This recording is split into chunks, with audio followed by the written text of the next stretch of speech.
Good evening. जैसा कि तुम लोग सभी को बताया गया है कि वीडियो देखने से पहले सबसे पहले 3 से 4 पेज पढ़ना है, फिर वीडियो देखना है, पुनः फिर उसके बाद वीडियो को देखने के बाद 3 से 4 पेज जहां तक पढ़ाया हुआ है वहां तक को रिवीजन करो। जैसे आप लोग पिछले बार पढ़ चुके थे ज्योग्राफी में कृषि लेसन का, है ना। आज हम लोग पढ़ेंगे मुख्य फसलें। ठीक है। मिट्टी, जलवायु और कृषि पद्धति में अंतर के कारण देश के विभिन्न क्षेत्रों में अनेक प्रकार के खाद्य और अखाद्य फसलें उगाई जाती है। सही बात है। हमारे पूरे भारतवर्ष में सभी जगह एक जैसा मिट्टी नहीं है, उसके कारण भी कई जगह अलग अलग फसलें उगाई जाती है। भारत में उगाई जाने वाली मुख्य फसलें चावल, गेहूं, मोटे अनाज, दालें, चाय, कॉफी, गन्ना, तिलहन, कपास और जूट इत्यादि। अब देखो चावल, भारत में अधिकांश लोगों का खाद्यान्न चावल है। सही बात है, हम लोग भी चावल ही खाते हैं और मुख्यतः जगह पे लोग चावल ही खाते हैं। हमारा देश चीन के बाद दूसरा सबसे बड़ा चावल उत्पादक देश है, मतलब सबसे ज्यादा चावल का उत्पादन होता है चीन में। अब उसके बाद हमारा सेकंड स्थान पे हमारा भारत में चावल का उत्पादन होता है। ठीक है। उत्पादक देश है। यह खरीफ की फसल है जिसे उगाने की उच्च तापमान और अधिक आर्द्रता की आवश्यकता होती है। कम वर्षा वाले क्षेत्रों में इसे सिंचाई करके उगाया जाता है। जहाँ वर्षा ज्यादा होता है वहाँ की होता ही है, जहाँ कम होता है वर्षा वहाँ पे क्या किया जाता है, सिंचाई करके इसको उगाया जाता है। अच्छा, चावल और उत्तर पूर्वी मैदानी तटीय क्षेत्रों और डेल्टाई प्रदेशों में उगाया जाता है। चावल ज्यादातर कहाँ उगाया जाता है, उत्तर भारत और उत्तर पूर्वी मैदानी तटीय क्षेत्रों में भी, डेल्टाई प्रदेशों में भी उगाया जाता है। नहरों के जाल और नलकूपों की साधना के कारण, सघनता के कारण पंजाब, हरियाणा, पश्चिमी उत्तर प्रदेश, राजस्थान के कुछ कम वर्षा वाले क्षेत्रों में चावल की फसल उगाना संभव हो पाया है। मतलब कई जगहों पे बहुत सारा नहर आ गया, तो नहर बनने से पंजाब, हरियाणा और नलकूप बन जाने से, है ना, ये सब सिंचाई का साधन जब आ गया तो वहाँ पे पंजाब, हरियाणा, पश्चिमी उत्तर प्रदेश, राजस्थान में भी खूब वर्षा या कम वर्षा वाला क्षेत्र में भी जो है चावल का उत्पादन होने लगा।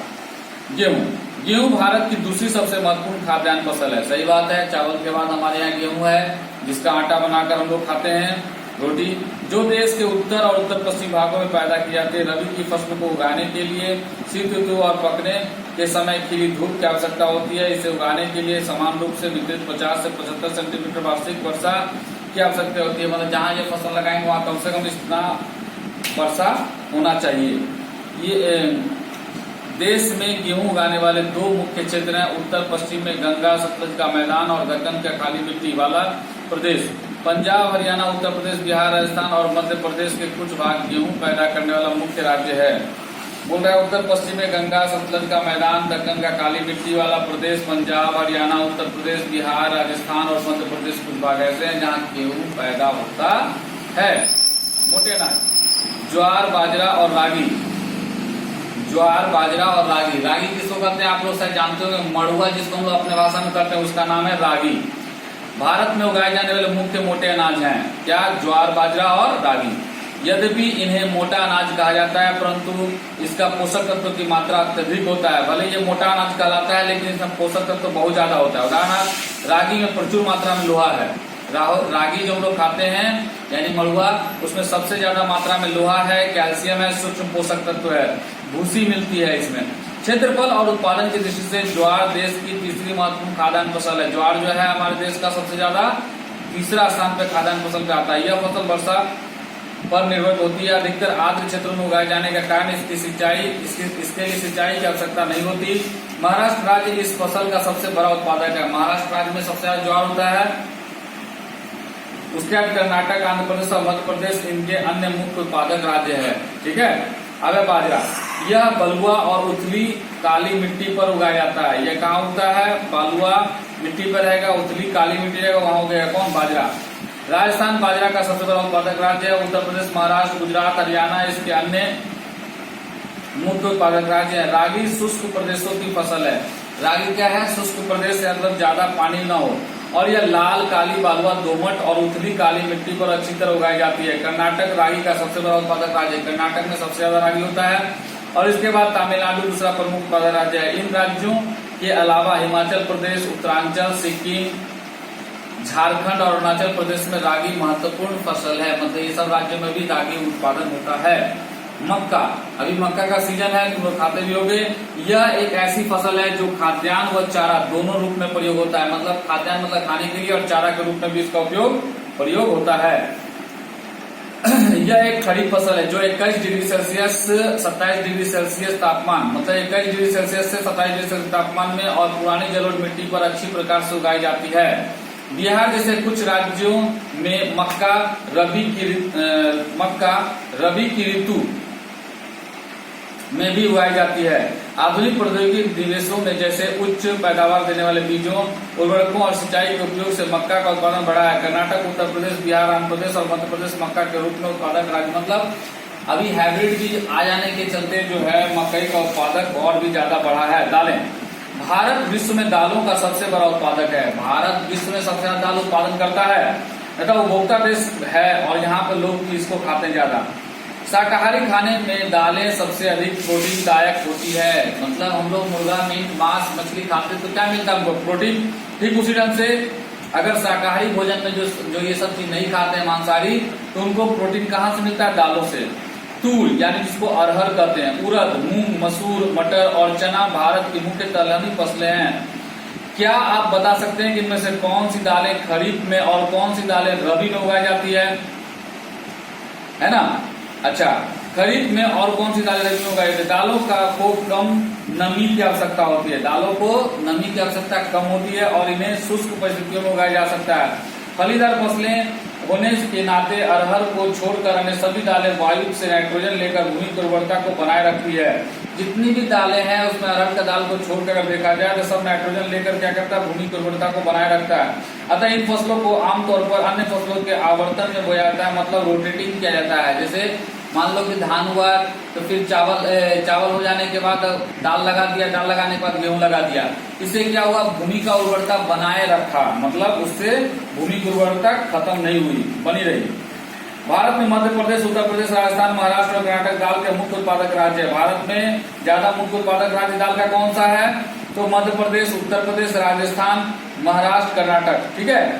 अब है खाद्यान्न के अलावा अन्य खाद्य फसल भी हम लोग उगाते हैं जो खाने के अलावा दूसरा चीज है, जैसे गन्ना। गन्ना एक उष्ण और उपोष्ण कटिबंधीय फसल है। यह फसल 21 डिग्री सेल्सियस से 27 डिग्री सेल्सियस तापमान और 75 सेंटीमीटर से 100 सेंटीमीटर वार्षिक वर्षा वाली उष्ण और आर्द्र जलवायु में बोई जाती है। कम वर्षा वाले प्रदेश में सिंचाई की आवश्यकता होती है। जहाँ पे मान लो वर्षा नहीं होती है या कम होती है, वहां पे क्या जरूरत है? सिंचाई की जरूरत है। इसे अनेक मिट्टियों में उगाया जा सकता है, इसके लिए बलवाई से लेकर कटाई, मतलब जब इसको बुआई करते तब और कटाई जब करते तब भी काफी शारीरिक श्रम की आवश्यकता होती है। ब्राजील के बाद भारत गन्ने का दूसरे सबसे बड़ा उत्पादक देश है, मतलब सबसे ज्यादा हमारे पूरे विश्व में कहाँ उत्पादन होता है? गन्ना ब्राजील में। उसके बाद कहाँ होता है? भारत में, यानी भारत दूसरा स्थान है। यह चीनी, गुड़, खांडसरी और सीरा बनाने के काम आता है। उत्तर प्रदेश, महाराष्ट्र, कर्नाटक, तमिलनाडु, आंध्र प्रदेश, बिहार, पंजाब और हरियाणा में गन्ना मुख्य उत्पादक राज्य, मतलब इस सब जगह पे गन्ना बहुत अच्छा मात्रा में उत्पादन होता है। तिलहन, भारत विश्व में सबसे बड़ा तिलहन उत्पादक देश है। एक और चीज में भारत सबसे ज्यादा उत्पादन था तो क्या था? दलहन। अब दूसरा क्या है? तिलहन। तिलहन मतलब जिससे तेल निकाला जाता है। देश में कुल बोए गए क्षेत्र के 12% भाग पर कई तिलहन की फसलें उगाई जाती है। मूंगफली, सरसों, नारियल, तिल, सोयाबीन, अरंडी, बिनौला, अलसी और सूरजमुखी भारत में उगाई जाने वाली मुख्य तिलहन फसलें हैं। मतलब ये सब चीज से भारत में क्या निकाला जाता है? तेल। इनमें से अधिकतर खाद्य हैं और खाना बनाने में प्रयोग किया जाता है। अधिकतर लोग इसको क्या करते हैं? खाना बनाने वाला तेल के रूप में उपयोग करते हैं। परंतु इनमें से कुछ तेल के बीजों को साबुन, प्रसाधन यानी श्रृंगार का सामान बनाने, उबटन उद्योग के कच्चे माल के रूप में भी प्रयोग किया जाता है। मतलब कुछ तेल को खाना बनाने के लिए और कुछ तेल को श्रृंगार के लिए बनाने में उपयोग होता है। मूंगफली खरीफ की फसल है तथा देश के मुख्य तिलहन के कुल उत्पादन का आधा भाग इसी फसल से प्राप्त होता है। मतलब मुख्य रूप में जो तेल मिलता है वो मूंगफली का तेल सबसे ज्यादा उत्पादन होता है। आंध्र प्रदेश मूंगफली का सबसे बड़ा उत्पादक राज्य है और इसके बाद तमिलनाडु, कर्नाटक, गुजरात और महाराष्ट्र से मुख्य उत्पादक राज्य है। अलसी और सरसों रबी की फसल है। तिल उत्तरी भारत में खरीफ की फसल है और दक्षिण भारत में रबी की, और अरंडी खरीफ और रबी दोनों की फसल ऋतुओं में बोया जाता है।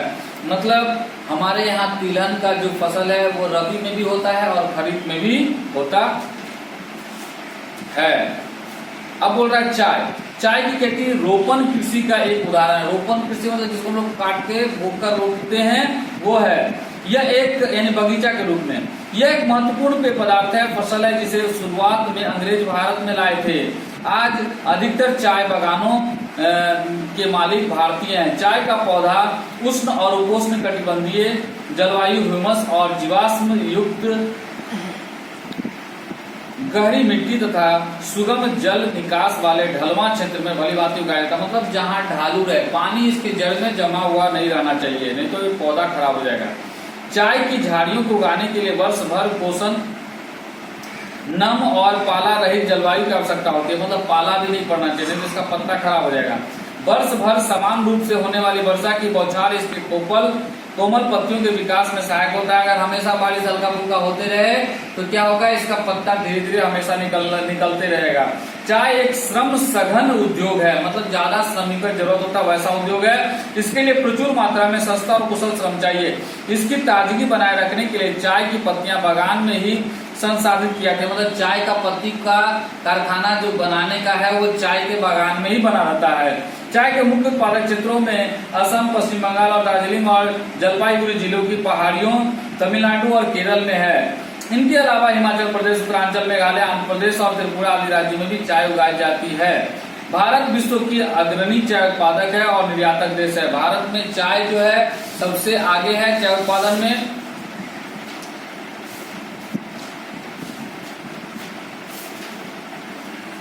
अब देखो पढ़ते हैं हम लोग कॉफी।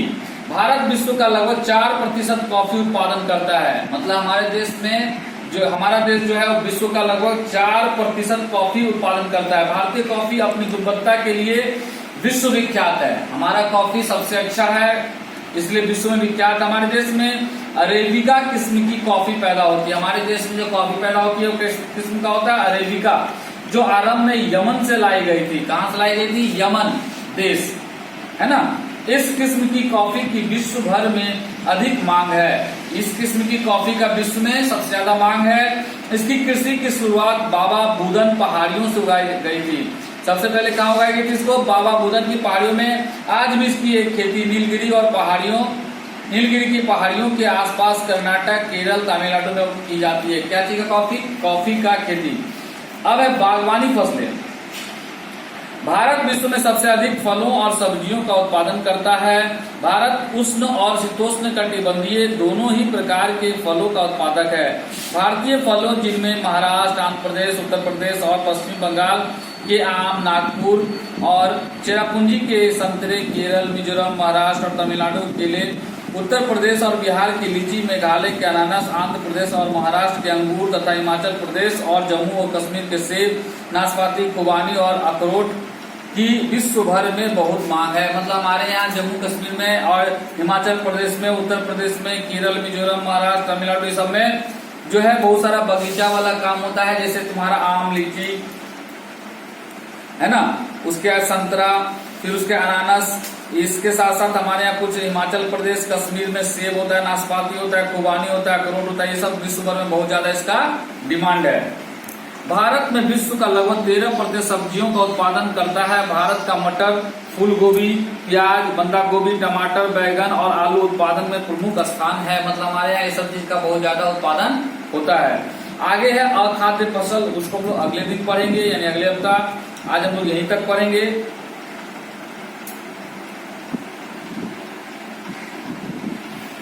जैसा कि तुम लोग को हमेशा बोला जा रहा है कि रीडिंग सेक्शन का वीडियो देखने से पहले 2 से 3 पेज आपको क्या करना है, देखना है।